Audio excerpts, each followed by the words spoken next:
Hello and welcome back to another episode of The Rating Room. Today we embark on another cinematic journey. Imagine this, an island isolated by the vast ocean, the crashing waves echoing and haunting solitude. And during all this, a man fights for survival.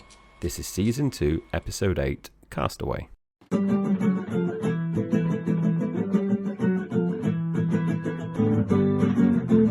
Rating Room. A FedEx executive who finds himself marooned on a deserted island after a plane crash in the vast expanses of the Pacific Ocean. Alone and stripped of all modern conveniences, the man must learn to adapt to his harsh surroundings.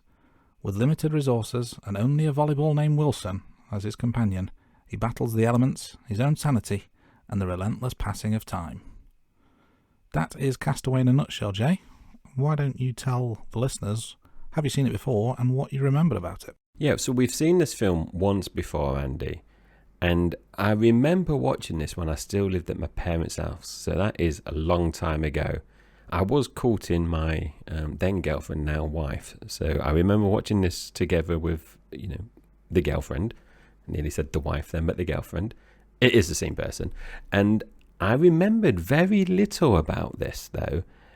I did remember Wilson, and I think everyone probably remembers Wilson when they've watched Castaway. And I did remember that he did make it off the island, but I couldn't remember when or how. Otherwise, this is very much a blank slate this week. What about you, Andy? Have you seen this one before? I have indeed, maybe 2 or 3 times. I remembered Wilson. That's the lasting memory of the film. I guess, I remember the general plot, what it's all about. But the only specifics really is that he had Wilson and his girlfriend didn't wait for him. She moved on pretty quickly, but we'll get into that as the film rolls on. In terms of casting, obviously we're talking about Tom Hanks, and Tom Hanks plays Charles Chuck Noland. We have Helen Hunt playing his girlfriend, Kelly Frears Lovett, and Nick Searcy as Stan. So let's talk about the box office and some quick headlines. The budget was $90 million. The box office was $427 million. And that means when adjusting the box office for today's money, it is $752.6 million. So a very healthy return. Now, Castaway stormed into the US weekend box office charts. Now, it did claim the #1 spot with an impressive debut, and audiences flocked to theatres eager to witness the gripping tale of survival and resilience. Castaway dominated the box office charts for an impressive 3 weekends. However, as new contenders emerged, the film gradually descended the charts, making way for the next wave of cinematic offerings. So don't you thinking, which film was worthy of knocking Tom Hanks off the #1 spot? And a surprising answer, I must say, it was the Julia Stiles dance film, Save the Last Dance, which I wouldn't have thought was that big a hit, to be honest, but there you go. Before we move on, though, let's explore how Castaway compared to the US top 10 grossing films of the year 2000. The highest grossing film of the year 2000 was Jim Carrey's How the Grinch Stole Christmas, and in number 2 was in fact Castaway. And some of the notable films you may have heard of in the top 10, we had Mission Impossible 2, starring Tom Cruise, Russell Crowe starring as Maximus in Gladiator, and Mel Gibson and Helen Hunt again in the film What Women Want, which is a bit of a guilty pleasure of mine. I quite like that film. It is a good film, Andy, What Women Want. And going back to your earlier point, Save the Last Dance, that is a film I've seen loads of times because it's one of my wife's favourite films. And Andy, this might surprise you, it might not, but I've never seen How the Grinch Stole Christmas. I'm not a big Jim Carrey fan, so I've never watched that film. And obviously, as you mentioned, it was the highest grossing film of 2000, so maybe I'm missing out. Maybe as we get closer to December, we can put that right. Let's watch this space. Maybe. But there, some really good films in the top 10, and continuing the top 10. We had George Clooney in The Perfect Storm, Robert De Niro and Ben Stiller in Meet the Parents, the first X-Men film, which obviously launched the new franchise, and the silly but funny Scary Movie, which, as Andy mentioned, he had a guilty pleasure. That is one of my guilty pleasures, the Scary Movie films. I do have a chuckle on that. My wife thinks I'm very childish. And that is a lot of good films and a lot of good actors in that top 10, from 2000. So continuing, we like to look at what kind of awards the film for each week takes home, and also the nominations. So Castaway received 2 Academy Award nominations, Tom Hanks for Best Actor, and the other nomination was in Best Sound category. However, Castaway failed to win in both categories. Yeah, that battle was won by Russell Crowe, who won the Best Actor award for his portrayal as Maximus Decimus Meridius, son of a murdered wife, or father to a murdered son, or whatever it was. And Gladiator also won the Best Sound category award, and another 3 on top of that, so brought that total to 5 Academy Awards for Gladiator. Did you, so as at the time of recording, Andy, have you seen in the news or social media that they're making a Gladiator sequel? I don't think I've read that. With Russell Crowe, or is it new cast? I don't believe it. No, I believe it isn't with Russell Crowe. I think though I think it's based on. I've only seen Gladiator a few times, but you know the little boy that was in it. Oh yeah. I think it's based on him when he's grown up. Don't hold me to it, but I did see something on social media and I thought, oh, they're making sequels for everything. And I read some interviews, and I'm sure I read one where Russell Crowe said he wasn't in it. And then I saw recently, with the strikes for actors and the writers, and I saw that Gladiator 2 was going to be delayed because of the impact of the strikes. So it looks like it's definitely happening. I'm not too sure how I feel about that though. I'm intrigued. I'll see how it goes. But I did read or hear that the BBC are bringing back Gladiators. Start with Bradley Walsh and his son as the host. So, I think there was an American Gladiators back in the 90s, but we had it over here in the 90s with Ulrika Johnson, John Fashanu, and then Sky brought it back. It was about 08, 09, that sort of time, with Ian Wright and Kirsty McGallagher and Caroline Flack. Don't know if you've watched those. That was quite a decent reboot, but it's being rebooted again for the BBC. There you go, some free advertising for them there. Yeah, I did like Gladiators when I was a kid. I didn't watch the reboot because I don't routinely have Sky, but I do like Ian Wright. But yeah, the original Gladiators used to be on a weekend, didn't it? It used to be one of those programs as a family. Saturday night TV. Yeah, and I met one of the Gladiators. I met Shadow at the Nottingham Goose Fair. Okay. He's a big bastard.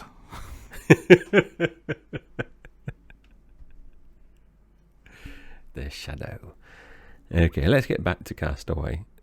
So, Tom Hanks also received nominations for Best Actor across a range of different film award organisations. However, he only won the Best Actor award at the Golden Globes. So, I don't know how you feel about that, Andy, or how Tom Hanks felt, because he put himself through quite a physical transformation during the filming of Castaway, and he was very unlucky not to win the Academy Award for all those efforts to get the hat trick.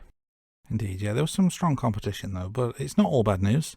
Castaway did win an award at the Critics' Choice Awards, and this may be the most important of them all. The Best Inanimate Object Award was won by Wilson, so congratulations to him. And interestingly, Andy, I tried to search up that award, and I think it might have been a one-off award just for Wilson, because I was intrigued to see who were the other winners in following years, and I couldn't find anything, so I think that might have been just the one for Wilson. Yeah, I dread to think what kind of things could be included in such a category, to be honest. Might take this podcast down a very deep, dark route, as it were. So let's steer clear of that and move on. So the film was released in the year 2000. The director was Robert Zemeckis. That's a familiar name to listeners of earlier episodes of Season 2. And another familiar name is the soundtrack composer of Alan Silvestri. I'm sure we spoke about him before as well. Yeah, famous director and composer. Now, Helen Hunt won an Academy Award for Best Actress for a role in As Good As It Gets with Jack Nicholson. Hunt also had a very successful TV career and is probably best known for a role as Jamie Buckman in Mad About You. And that's a TV programme that I've never seen, but I know my mum used to watch it. So I don't know if you've ever seen it, Andy, but I knew that she was in that long-running TV programme, and that's where she kind of made her name. Never seen it, never heard of it. That's new information to me. I'm learning live on the air. So, Alan Silvestri, a name we've heard before, won a Grammy for the film's score. And this is the second Tom Hanks film that we've covered in Season 2 that features Alan Silvestri. The other one, of course, being Forrest Gump. And interestingly, FedEx paid no money for product placement in Castaway. However, they did provide access to the facilities as well as airplanes, trucks, uniforms, logistics support.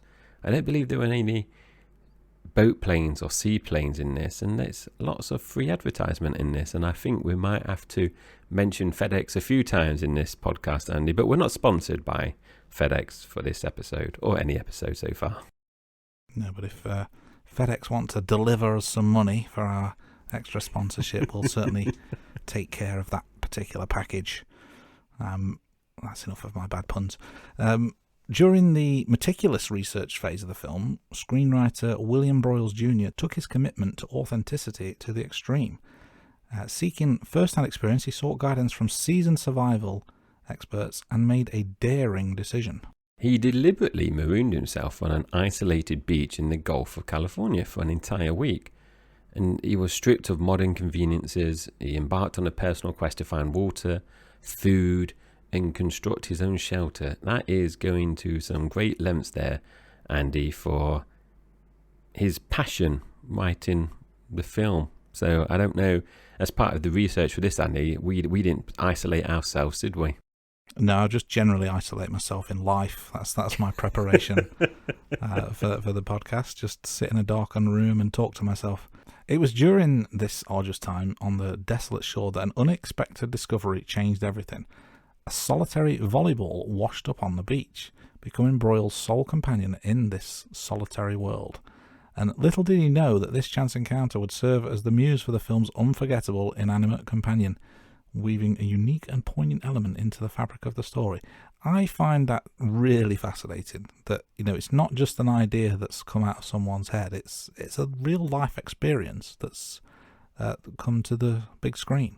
It is, and it's just think if he didn't find a volleyball, that component of the film in terms of Wilson might have never been there.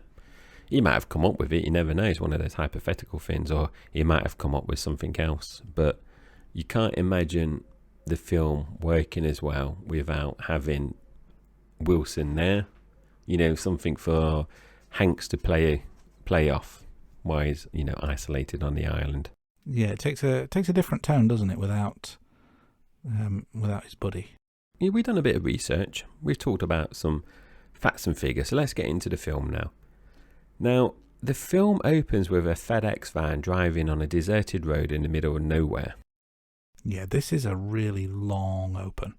It just, knowing how long the film is, this was an unnecessarily long screen time for a van and a desert and a road. Yeah, it is. And I must admit, Andy, when I read your note there about this is a long open, you put, for people obviously can't see our notes, there's a lot of O's in long. I thought originally when I read that you wrote down this is a long road, and I thought, yeah, in America, you know, in the I don't know, Midwest or whatever, there's probably lots of long roads. And this reminds me of, you know, when we watched James Bond and we said there's certain scenes in the film that we didn't remember beforehand, but when they started, it reminded us of that particular scene. When this opened, I thought, I remember this. I didn't remember that's how it ended, but I remembered the open area and how it was deserted. But I agree, it's a long film, and yeah, maybe they could have done something a bit more efficiently with this particular bit. But we do see a package that is being collected from some kind of barn workshop. And I like this bit because the camera is kind of attached to the package, and we watch it travel from the United States of America all the way to Russia.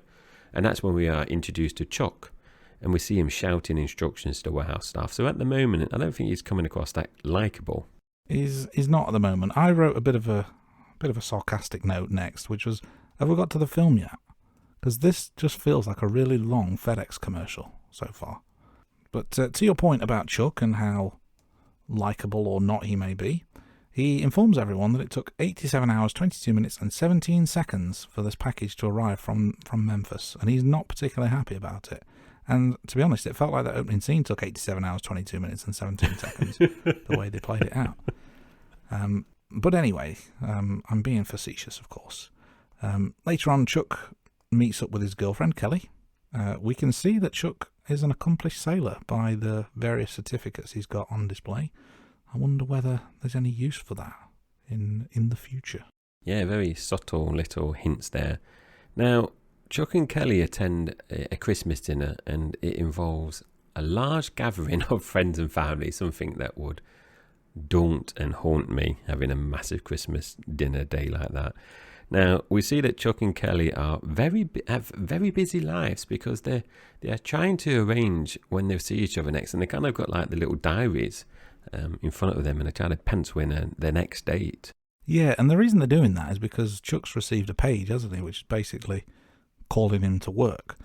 And this may sound wrong, and apologies if it offends anyone who works in the industry, but what is the emergency? You know, why would a company like FedEx need someone like Chuck on call in an emergency? What would the emergency be? Because I don't think it's ever discussed or explained. It's just he's called away. It's not like he's a doctor on call, or I don't know, a policeman going to a crime scene or anything. You know, this is a FedEx guy delivering packages. Is it really that important? Yeah, and because I don't know if I missed this, Andy, because I don't recall. Is destination of the plane ever mentioned? I can't remember. So obviously he's being called and he's going to go on the aeroplane, but what's that destination? Is he going back to Russia, for example? And if he is, or he's obviously going overseas, why does it involve him leaving on Christmas Day to go all the way from America there?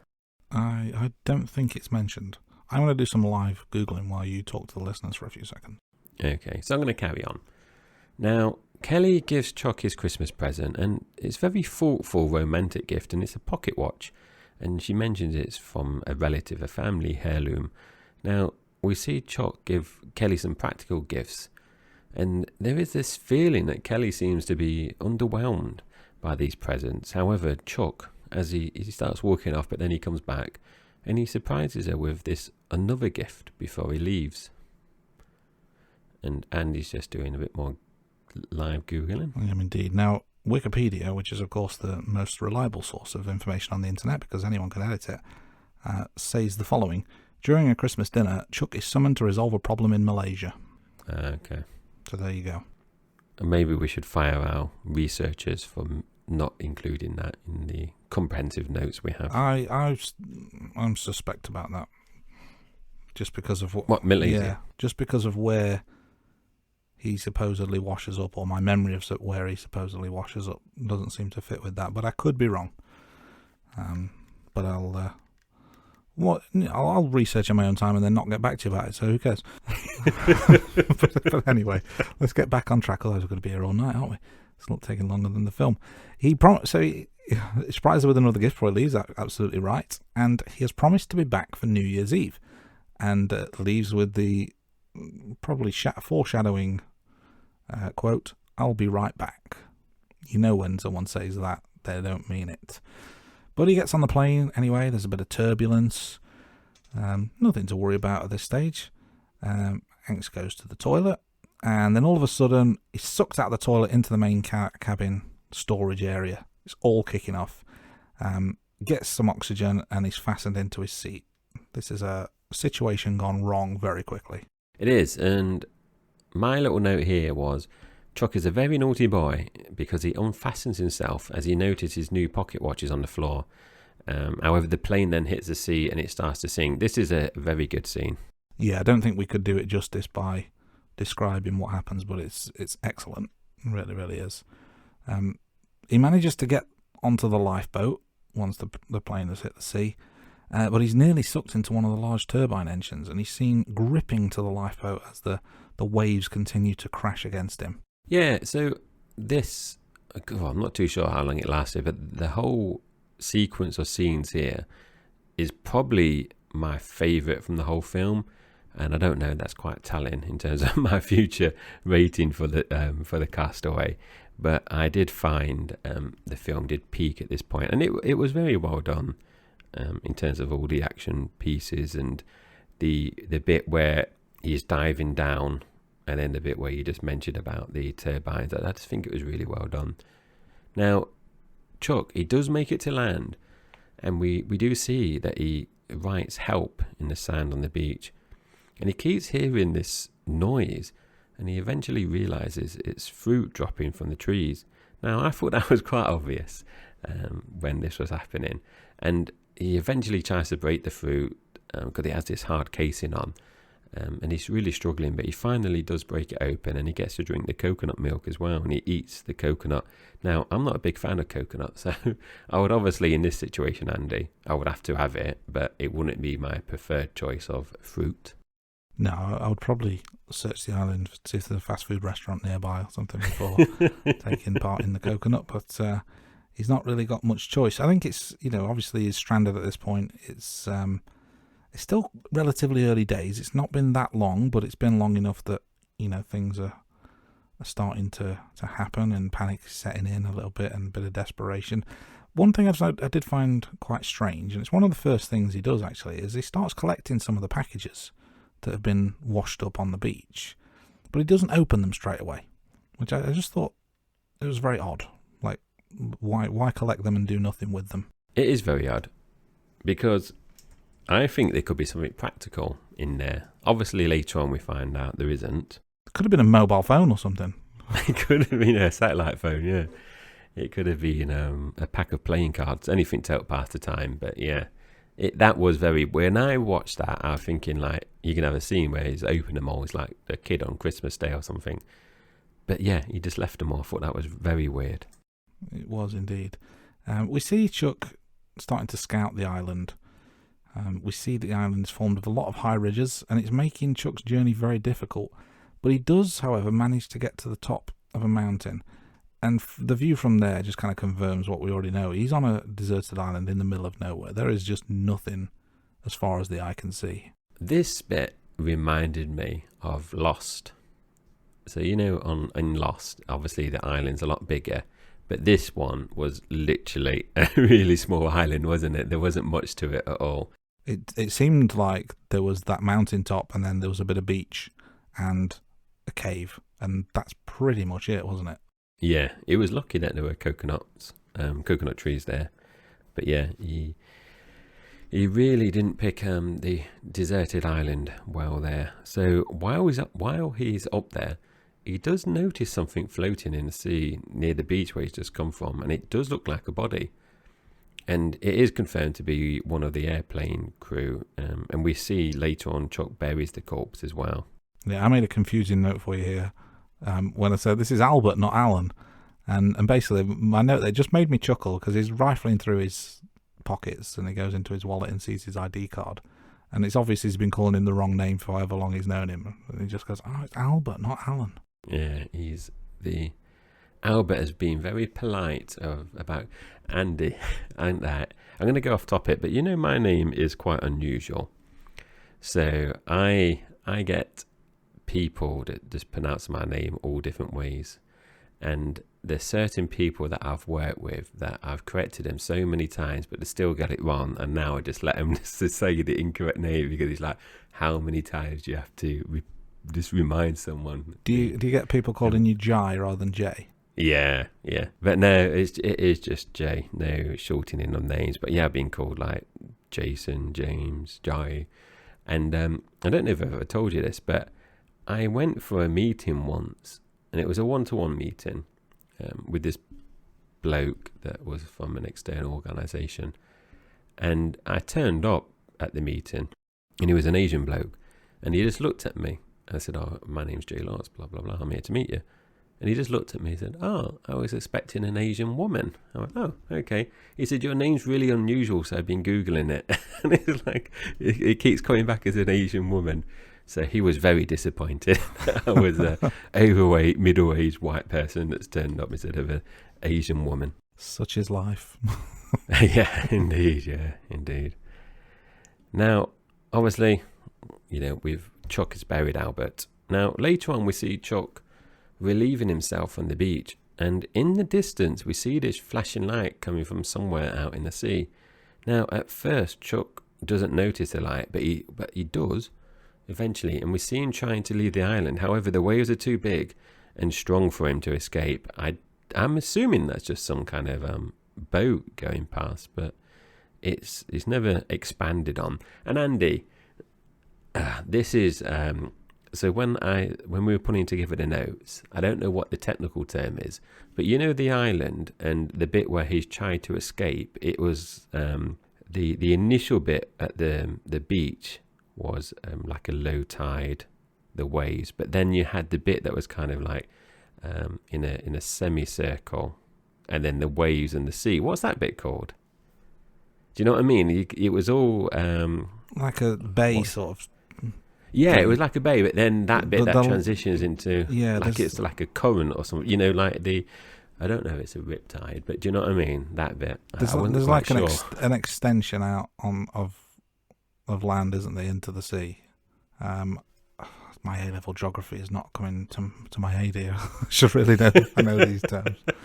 But we can cut all that out, Andy. It's going to show us.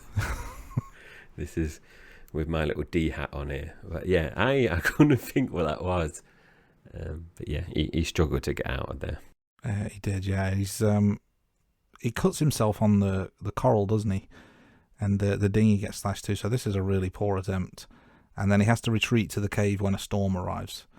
But it does give him pause, and he decides to finally open up some of these packages that have been washed up onto the beach. Mostly useless, it has to be said, but one in particular is very important, and that is we get the introduction of Wilson, who is a volleyball.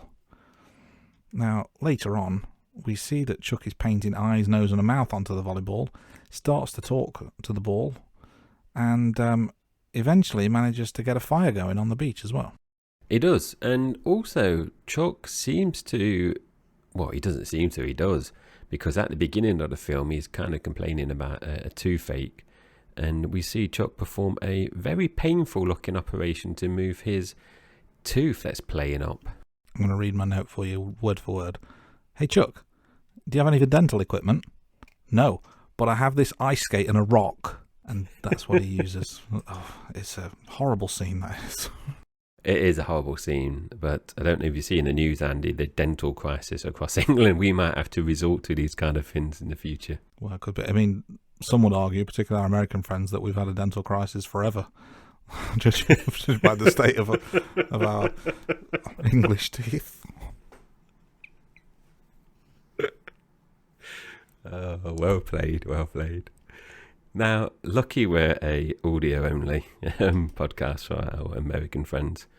Now, the film jumps forward by 4 years, so it is a significant jump for poor Chuck.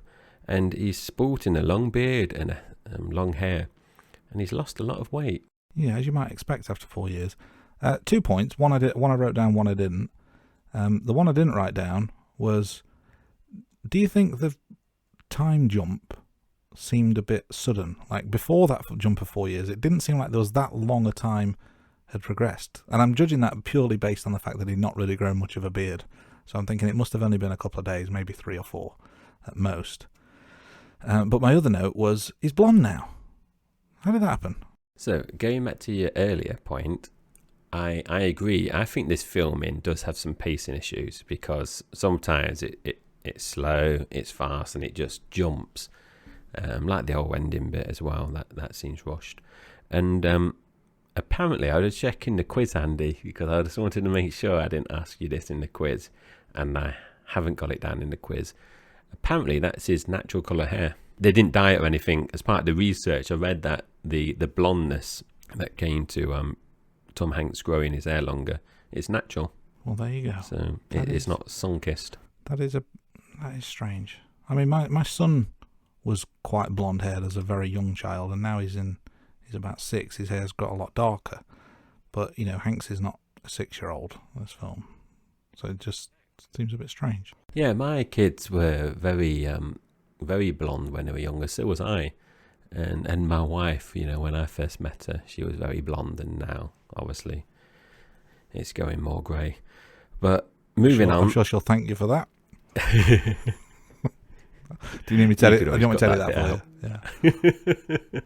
She might not listen to it. She didn't like the film, so I don't think she's going to sit through an hour of us talking about a film that she struggled with. Now, we do see Chuck has built a raft, and we see him getting everything ready. So obviously this is going back to his sailor certificates that Andy mentioned earlier on. Now, that raft has taken 4 years to make, or I'm making the assumption, Andy, that it's 4 years, because he might have not obviously started making it straight away. Now, my note here, and this is very relative, because I put down, lucky he doesn't have a wife moaning at him about a DIY project taking a long time to complete, because my wife is constantly moaning at all my DIY projects that I seem to start and then I get about 3/4 of a way through and then I move on to something else. So luckily she's not going to listen to this episode, but I just have to look around my house at all my unfinished DIY projects. So it did make me chuckle when he's took 4 years to make this one and he's got no one moaning at him. Maybe it took 4 years because he didn't have someone moaning at him. Yeah, he didn't have that motivation, did he? I was going to question you on that, and I still might, because had he already started building the raft? I don't know. I can't remember, and that's why I'm saying it might have not taken 4 years, or he might have. I don't know. Maybe he was collecting wood or whatever, but I seem to remember it being at very early stages at one point. But yeah, it like you said, the pacing's a bit off and it jumps around a lot, so could be wrong on that. But either way, I completely agree with your point, and I know the feeling. It's like, yeah, you asked me to do something, I'll get it done. You don't have to remind me every 6 months. Maybe if he was married, he wouldn't even bother building a raft. He'd just stay there for a bit of peace and quiet. Yeah, it wouldn't be writing help on the beach. It'd be writing turn around, Stay leave away. me alone. But anyway, before our divorce proceedings begin with our relative wives, let's carry on with the podcast, shall we? He attempts to leave the island, Chuck that is, pronouns. Chuck attempts to leave the island and he successfully manages to get past the big waves this time. So, things are looking a bit better now. But unfortunately, we have man overboard. Wilson is lost at sea and Chuck is distraught. And this is quite an emotional scene, isn't it? It is emotional. But I don't know, maybe I'm in a minority, Andy, where the whole Wilson ball thing, I don't know. Obviously, it's an important bit, but I wasn't attached to it. You're not a volleyball fan, that's what it'll be. No. If it was a football, maybe different. But yeah, he's still in the game now. He's sleeping on the raft, and we see this huge shipping container ship go past him. And luckily, Chuck wakes up and the crew sees him. I don't know if I call it a fear, Andy, but in films, say like Titanic or Castaway, I find it so daunting when a person is stood or swimming or anything when they're next to a massive ship. It's just, for me, I don't know what the feeling is. It just feels really, I don't know, I just find it really scary when someone's so close to something that big.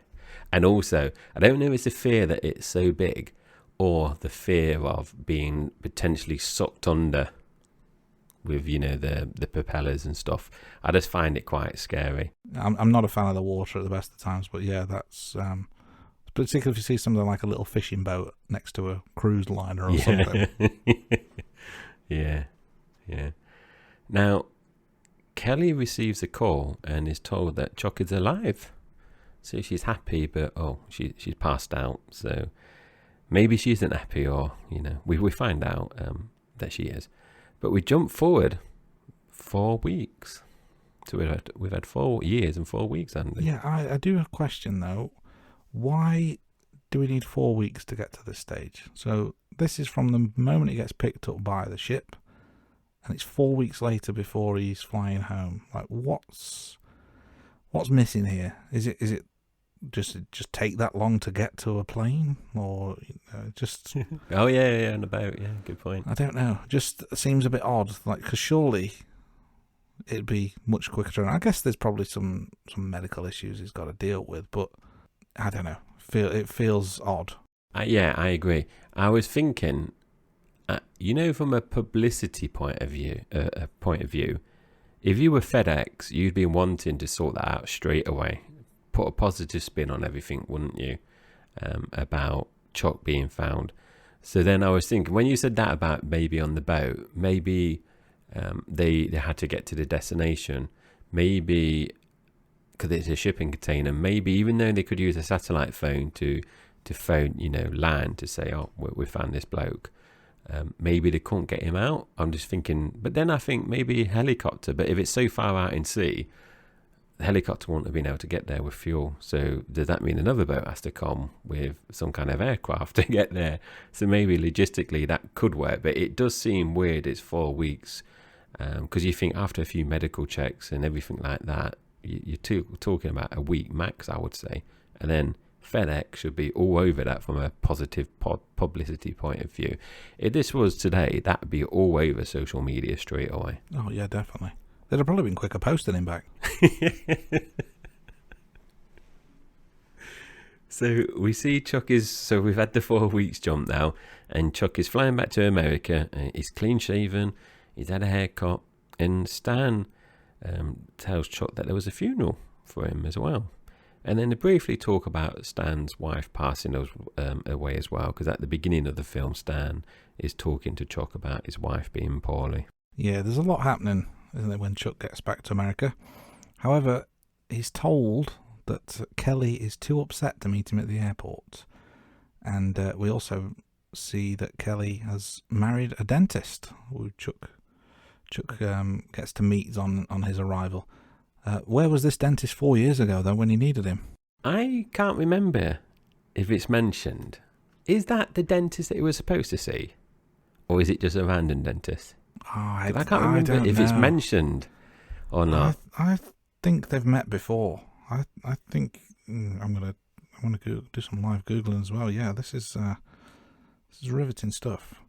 Bear with me, folks. But Kelly's too upset to meet him, but she's actually outside. Chuck sees her through the window with the new hubby. It seemed like that she wanted to go in, but he kind of talked her out of it. Now, you can't hear what's being said because you're in the building with Chuck, but based on the body language and the actions, it seems like she wants to go in, and Mr. Root Canal is saying, no, I'm sorry, you need to go back in the car. Now, while Andy is live researching, I thought you might have already answered them, but carry on. No, it skips over that in the Wikipedia page. It's lazy. Someone needs to pick that up and edit it. Come on, it's been 23 years, people. Come on. So we have a scene now which involves friends and work colleagues, and there's this buffet which includes a lot of seafood. Now, my note here was, surely Chuck must be, apologies for any vegetarians out there, surely Chuck must be craving for something different to seafood. I don't know, good piece of steak, anything but sea. And I don't know if I missed this, Andy, but when I saw that scene, all I saw was seafood and a lot of seafood. And I like seafood, but he must be fed up with seafood. Yeah, it was almost insensitive, I would say, with just, anything. But, no more lobsters or crab's legs or whatever it is he's been eating. But he just want a nice burger or something. Now, Chuck, he goes to visit Kelly, and they have this sweet embrace. And Kelly shows Chuck the map and the areas that they search for with the plane and passengers. So she was obviously distraught and active in, I won't say she's helping, but she's been monitoring exactly where they've searched. And you can see on the map, and I can't remember what country or islands they mentioned, but you could see the vicinity that they were searching for. And then I think when you kind of do the overhead view, Chuck was actually like the bottom right of the area, but they were like looking at the top left in terms of the search pattern. So you can understand why they never found him after 4 years. Yeah, so this was a bit that made me question that Malaysia point from earlier, because I'm not sure how close by it is, but apparently it was filmed on and around Fiji. So if it was based in Fiji or near Fiji? Let's do some more live Googling to see what the distance is between Malaysia and Fiji, because I'm not sure that they're near each other. And if they are, then I'm going to look like a fool, and I'm going to have to do a lot of editing out to make myself sound clever, aren't I? There we go. Malaysia to Fiji is... Oh, it can't... Google Maps can't find a way there. There you go. That's how far away it is. Not even Google can work that out. But anyway, let's get back to it, shall we? Kelly takes him down to the garage, and she's still got Chuck's car after all these years. And they share a kiss, and he slowly drives off. He does slowly drive off. Now, this scene did bring back memories of Josh Baskin walking away from Susan in Big. So this time there was no oversized suit for Tom Hanks, although maybe there was. Maybe because he's lost so much weight being on the island, the suits that he had were oversized. But that did bring it back. And we see Kelly shouts for Chuck to come back, and they share a big kiss. And it's quite a romantic one. In the rain, it's throwing it down with rain. And old feelings have come flooding back, and they declare their love for each other. Does that mean they're going to get back together? Yeah, I'm not so sure about this. The thing that got me is, how did he hear her over the noise of the rain and the engine of the car, and the fact that he's driven away in a car and she's chasing after him on foot? Like, all those things just don't make sense. And he must have been driving really, really slowly on top of that for him even to hear it. But Kelly needs to go back. She's moved on. She's got a family now. It's a very bittersweet moment. He just can't get a break, can he? And I'm going to stop at this point because I've done some more Googling. Fiji, which is apparently where it was filmed, so I'm going to assume that there was an island near Fiji, which is where it was found. Could be wrong.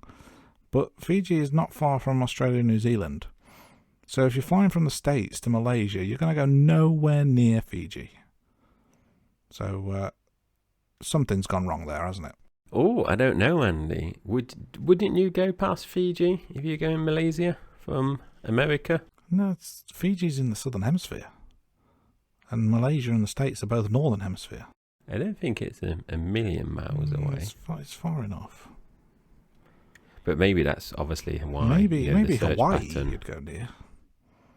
We could be clutching at straws here, but yeah, I wouldn't mind being stranded on Hawaii. I definitely wouldn't be putting the stones out for help there. I'd be stranded in a 5-star hotel somewhere.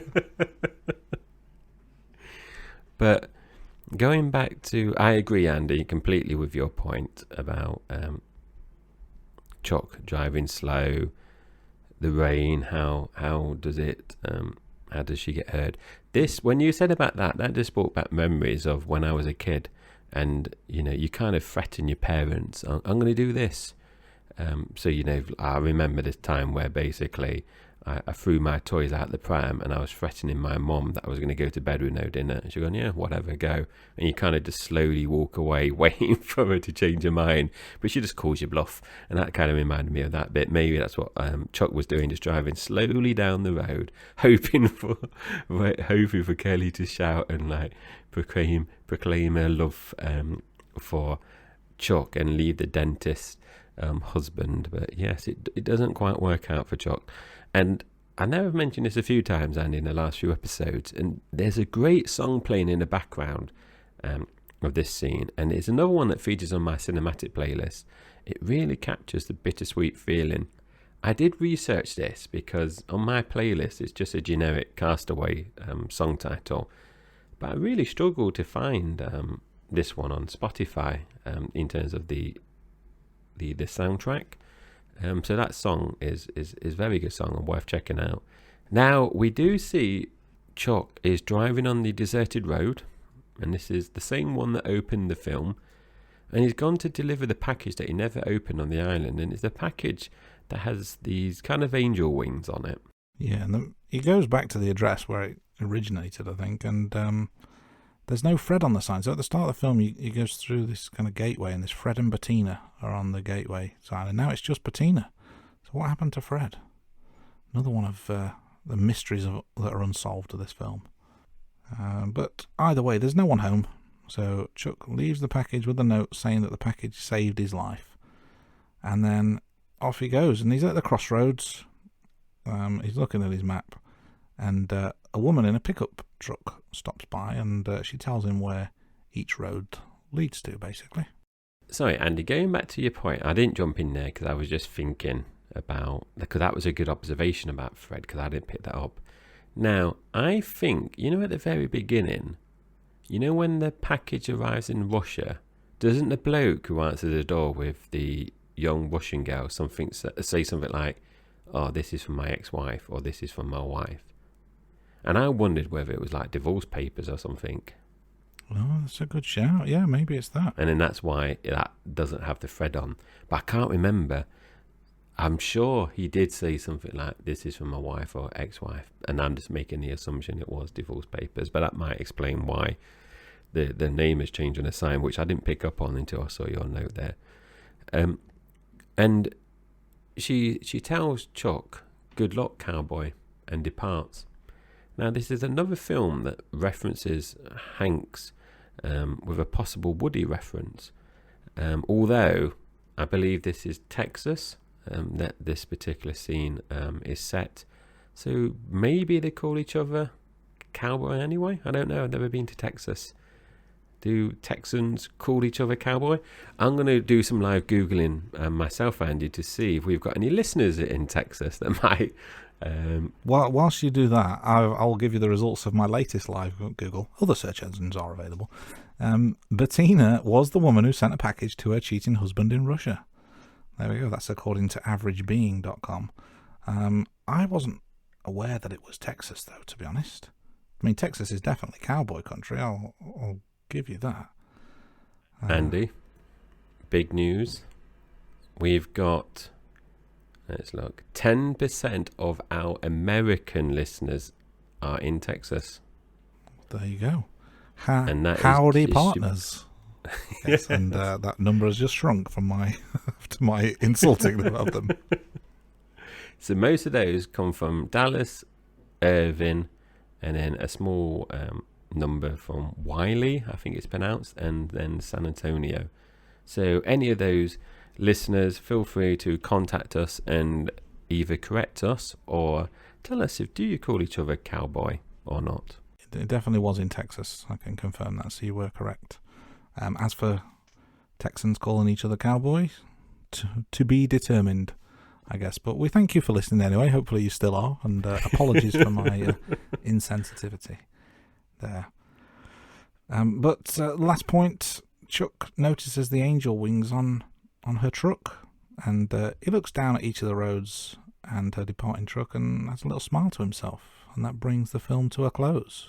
The Rain Room. So that's some of our thoughts and observations of the film, but let's get a third and fourth opinion, shall we? So, Jay, what did your wife make of Castaway?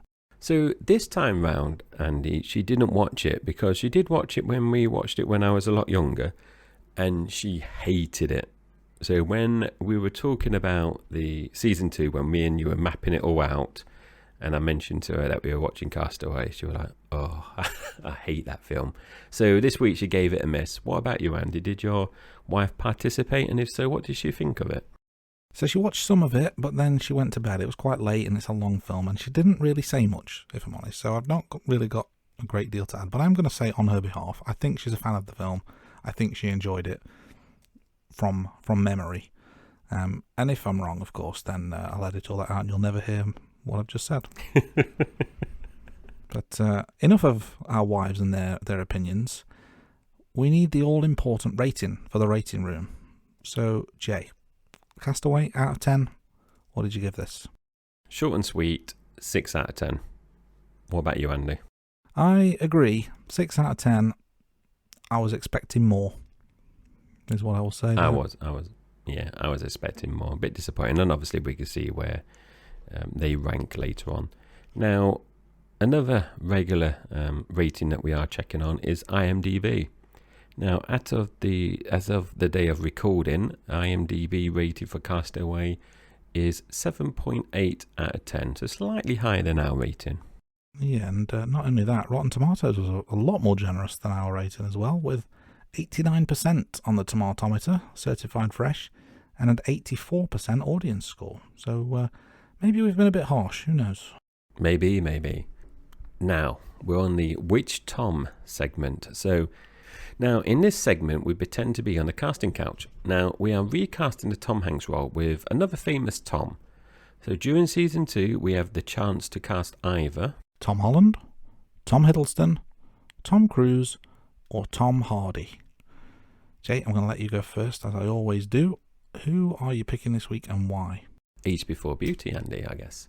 Now, I think all the Toms could play Chuck to some degree. However, I do think Tom Hardy would be the Tom that I'd like to see.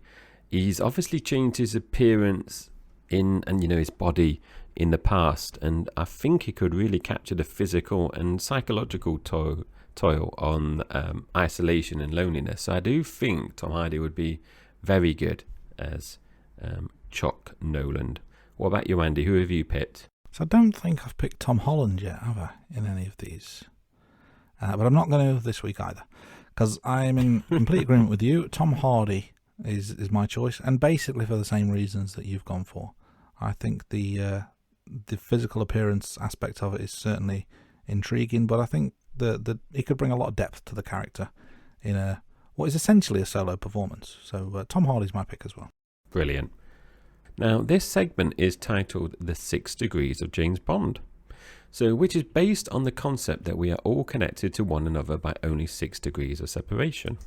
Yeah, so as you'll have heard us discuss by now, in Season 1 of The Rating Room, we've rewatched all the official James Bond films, and therefore in Season 2, we're going to explore how Tom Hanks is linked to the various different actors in the James Bond films. So we've explored the Tom Hanks connections with all the actors who have played James Bond so far.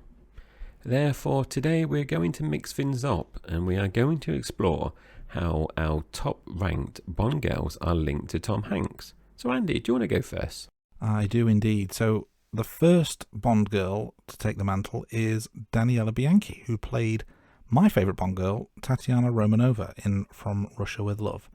So Jay, why don't you kick things off with degree number 1? So Bianchi was in From Russia with Love with Sean Connery. Sean Connery was in Shalako with Peter Van Eyck. Peter Van Eyck was in Die Herren with Mario Adolphe. Mario Adolphe was in Major Dundee with Charlton Heston. And Charlton Heston was in Saturday Night Live 15th anniversary with Tom Hanks. So this week's 6 Degrees of James Bond with Daniela Bianchi was completed in 5 degrees. Next up is Diana Rigg's turn, and Rigg has the honour of being James Bond's only wife, Tracy DiVincenzo, in On Her Majesty's Secret Service. And she is my favourite Bond girl. Andy, do you want to kick us off? Yeah, okay. So Diana Rigg was in Victoria and Albert with Patrick Malahide. Patrick Malahide was in Cutthroat Island with Angus Wright. And Angus Wright was recently in Pinocchio with Tom Hanks.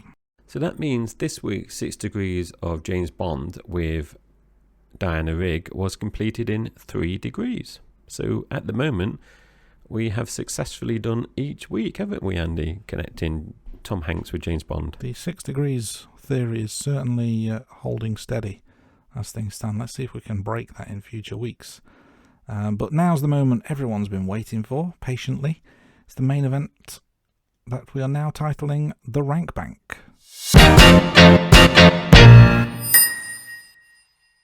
So, we're going to run through various rankings here. Jay, why don't you start us off, as always, with the run times? So, the runtime, Castaway was 2 hours, 23 minutes, and I really felt every minute. And that meant it goes in, straight in at number 2. Only by 1 minute longer than Forrest Gump, but it is behind The Green Mile. So, Castaway in at number 2. Andy?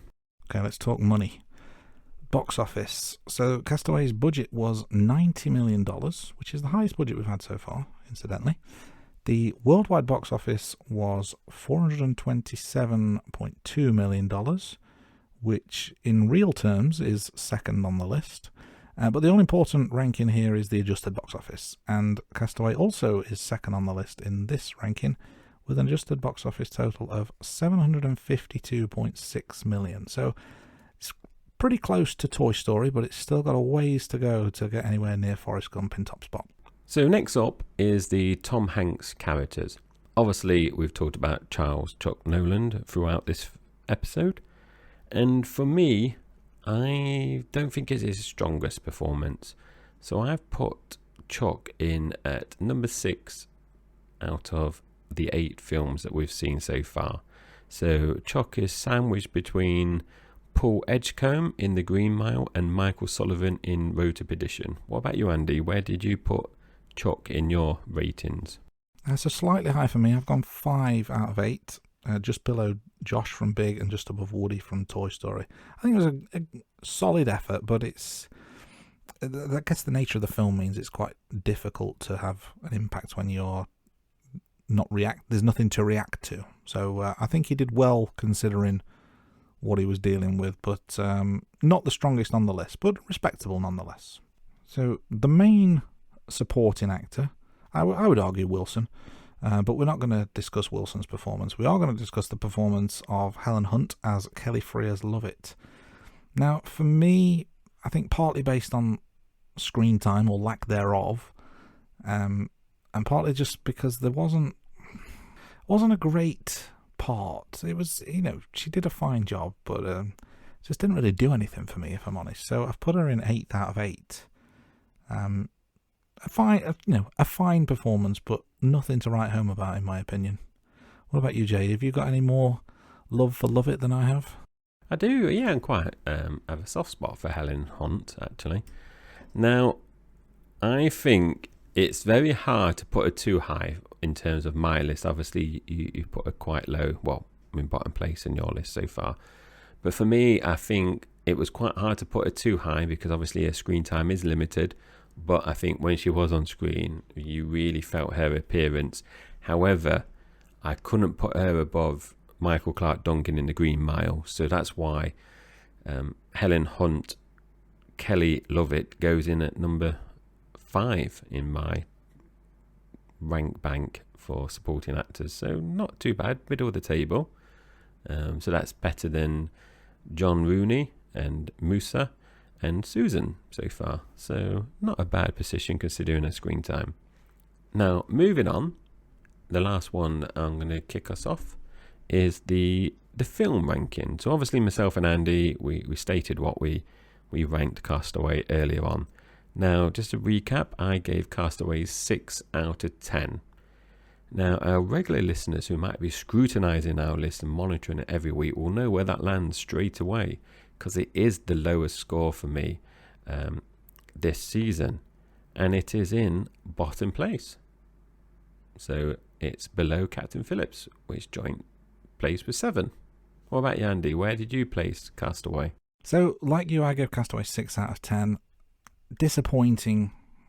I thought it was better than it was from memory, so I was a bit disappointed this time around, but that score of 6 puts it in 7th place out of 8 so far, just above Road to Perdition. So, a good film, but it didn't do much for me, so it's 7th out of 8 so far. And that brings us, Jay, to the end of yet another episode of The Rating Room. Thanks to our listeners for tuning in. I hope you enjoyed today's episode. We do love hearing from our listeners, and we encourage you to email us. So that's for anyone, not just people from Texas, with any feedback, questions, suggestions, or any other kind of comments you want to make. Your input does help us make better content, and it does make this show more engaging for everyone.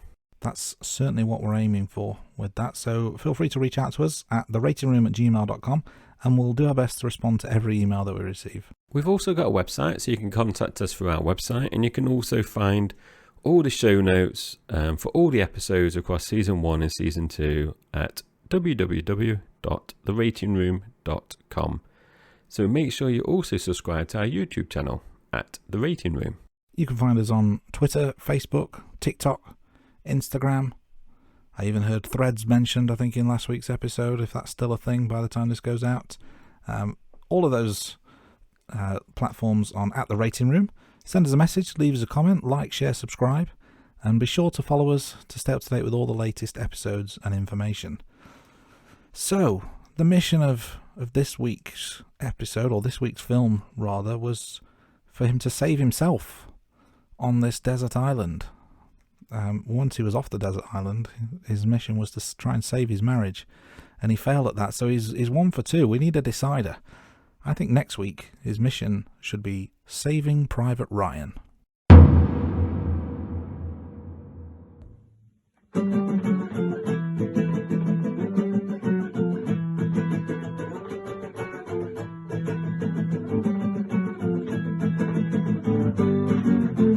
Rating Room.